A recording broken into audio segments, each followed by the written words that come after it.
आज की कहानी जॉन नाम के आदमी से शुरू होती है। 1 साल पहले जॉन के बेटे डैनियल की एक हादसे में मौत हो गई थी, जिस कारण जॉन आज तक दुखी था। एक दिन वो अपने बेटे की मौत से इतना निराश हो जाता है कि वो अपनी कलाई काटकर आत्महत्या कर लेता है। अब कहानी में हमें तमारा नाम की लड़की दिखाई जाती है। तमारा चाहती थी कि उसका साथी उसे बहुत प्यार करे, लेकिन वो छोटी छोटी बातों पर बहुत गुस्सा हो जाता था। एक दिन तमारा का साथी किसी बात पर इतना गुस्सा करता है कि वो तमारा को गोली मारकर मार देता है। अब हमें मैरी नाम की लड़की दिखाई देती है और ये लड़की चोरी करने में माहिर थी। आज मैरी चोरी करने के लिए एक ट्रेलर में आई थी। वो जैसे ही चोरी करने लगती है तभी उसे कई पुलिस वाले घेर लेते हैं। अपनी जान खतरे में देखकर मैरी उन पर गोलियां चलाती है और जब पुलिस जवाब में गोलियां चलाती है तो मैरी की मौत हो जाती है। कुछ देर बाद एक अनजान जगह पर जॉन को होश आता है। उसके हाथ में एक खत था और जब वो उसे खोलता है तो उसमें उसके बेटे के बारे में लिखा हुआ था। दूसरी तरफ तमारा को एक पिंजरे में होश आता है। तमारा वही लड़की थी जिसे उसके साथी ने गोली मार दी थी। वो जैसे ही पिंजरे से बाहर आती है तो उसे भी एक खत मिलता है। इस खत में लिखा था कि तुम्हें जल्द ही भरोसेमंद साथी मिल जाएगा। अब आखिर में मैरी को भी होश आ गया था। उसे भी जॉन और तमारा की तरह एक खत मिलता है। वो जैसे ही खत खोलती है तो उसमें लिखा था कि हम तुम पर यकीन नहीं कर सकते। दरअसल मैरी एक लालची लड़की थी और वो पैसों के लिए कुछ भी कर सकती थी। जॉन, मैरी और तमारा को जिस जगह में होश आया था उस जगह का नाम नर्क था। आज नर्क में मेला लगाया गया था और इस मेले में नर्क में रहने वाले सभी लोग हिस्सा ले रहे थे। अब लूसीफर नाम का एक आदमी सर्कस करने वालों के पास आकर कहता है, बॉस चाहता है कि आज की सर्कस यादगार बने, इसलिए बॉस ने तुम लोगों में से कुछ को मौका दिया है ताकि चुने हुए लोग अपने एक्ट से सर्कस में 4 चांद लगा सकें। इसके बाद वो कुछ लोगों को चुनता है ताकि वो लोग सर्कस में शो कर सके। अब लूसीफर एक खास कमरे में आता है और फिर वो अपने बॉस से कहता है उन तीनों को होश आ चुका है। दरअसल लूसीफर जिनकी बात कर रहा था वो जॉन, तमारा और मैरी थे।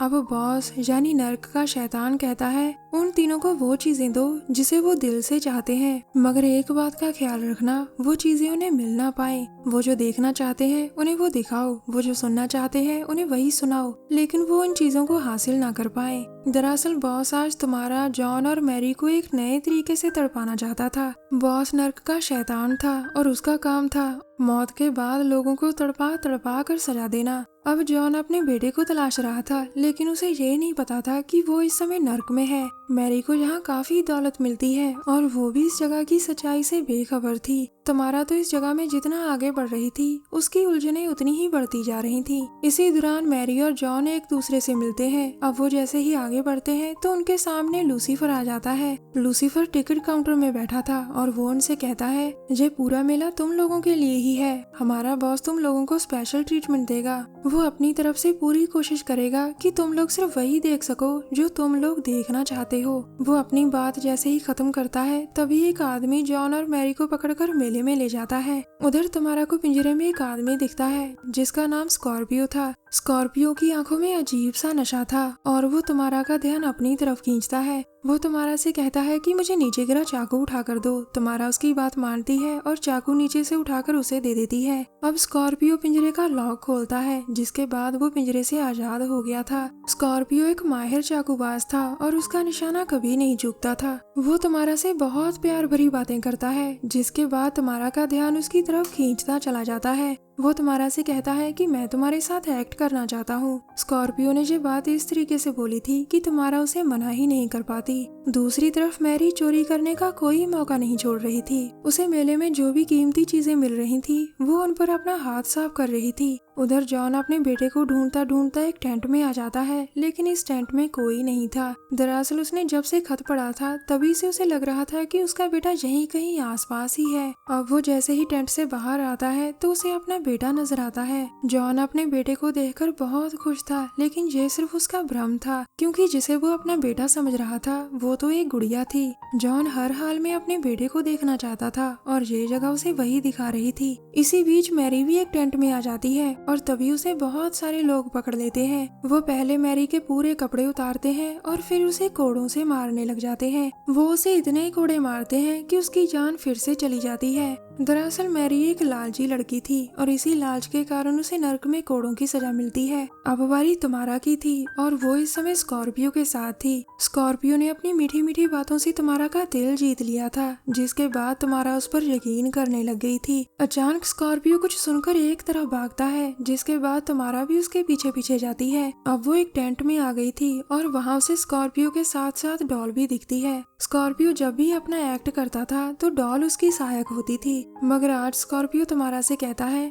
अगर तुम्हें मुझ पर यकीन है तो आज तुम मेरी सहायक बन जाओ। तुम्हारा फिर से उसकी बात मान लेती है और देखते ही देखते स्कॉर्पियो से व्हील से बांध देता है। अब स्कॉर्पियो अपना एक्ट शुरू करता है और तुम्हारा की तरफ चाकू फेंकने लग जाता है। गजब का चाकूबाज था स्कॉर्पियो, उसका कोई भी चाकू तुम्हारा को नहीं छू पाता, मगर आखिर में वो एक ऐसा चाकू फेंकता है जो तुम्हारा को मौत की नींद सुला देता है। दरअसल तुम्हारा हमेशा एक भरोसेमंद साथी चाहती थी। बॉस की इच्छा के अनुसार नर्क ने उसे साथी तो दिया, लेकिन वो उसे हासिल नहीं कर पाई थी। बॉस आज सभी को नए तरीके से तड़पा रहा था। वो चाहता था कि उन्हें सब कुछ मिले, लेकिन अगले ही पल वो सब छीन लेता था। अब सजा पाने की बारी जॉन की थी और वो इस समय आगे बढ़ रहा था। आगे बढ़ता हुआ जॉन एक टेंट में आ जाता है और वहाँ उसे लूसीफर मिलता है। जॉन उससे अपने बेटे के बारे में पूछता है, जिस पर लूसीफर कहता है जो बीत चुका है वो कभी वापस नहीं आ सकता। उसकी बात सुनकर जॉन दूसरे कमरे में चला जाता है, जिसके अंदर उसे अपने बेटे की आवाजें सुनाई दे रही थी। जॉन इन आवाजों को सुनकर अपने बेटे को पुकारने लग जाता है, लेकिन शायद वो लूसीफर की बात भूल गया था। लूसीफर ने कहा था कि जो बीत चुका है वो वापस नहीं आ सकता। दरअसल जॉन के साथ जो हो रहा था वो सब कुछ बॉस की इच्छा मुताबिक हो रहा था। जॉन अपने बेटे की आवाज सुनना चाहता था और इस समय उसे वही सुनाई दे रही थी, मगर बॉस की दूसरी भी इच्छा थी कि किसी को कुछ न मिले, इसलिए जॉन को अपना बेटा दिखाई नहीं दे रहा था। अपने बेटे की आवाजें सुनता सुनता जॉन एक और टेंट में आ जाता है और उसे वहाँ बॉस दिखाई देता है। अचानक तभी जॉन को अपना बेटा भी मिलता है, जिसे देखकर वो बहुत खुश हो गया था। अब बॉस जॉन से कहता है मेरे प्यारे दोस्त, मुझे कभी कभी इंसानों पर बहुत तरस आता है। तभी जॉन का बेटा एक जोकर में बदल जाता है, जिसे देखकर बॉस जोर जोर से हंसने लगता है। अब जैसे ही जोकर वहाँ से चला जाता है तो जॉन गुस्से में आकर बॉस से अपने बेटे के बारे में पूछता है। उसकी बात सुनकर बॉस कहता है पहले तुम दारू पीकर गाड़ी चलाते हो और फिर उस गाड़ी का हादसा हो जाता है। जब उस हादसे में तुम्हारे साथ बैठा तुम्हारा बेटा मारा जाता है तो तुम्हें उस पर प्यार आने लग जाता है। सारी गलती तुम्हारी ही थी जॉन, मगर तुम अपनी गलती मानने के बजाय ईश्वर को भला बुरा कह रहे हो।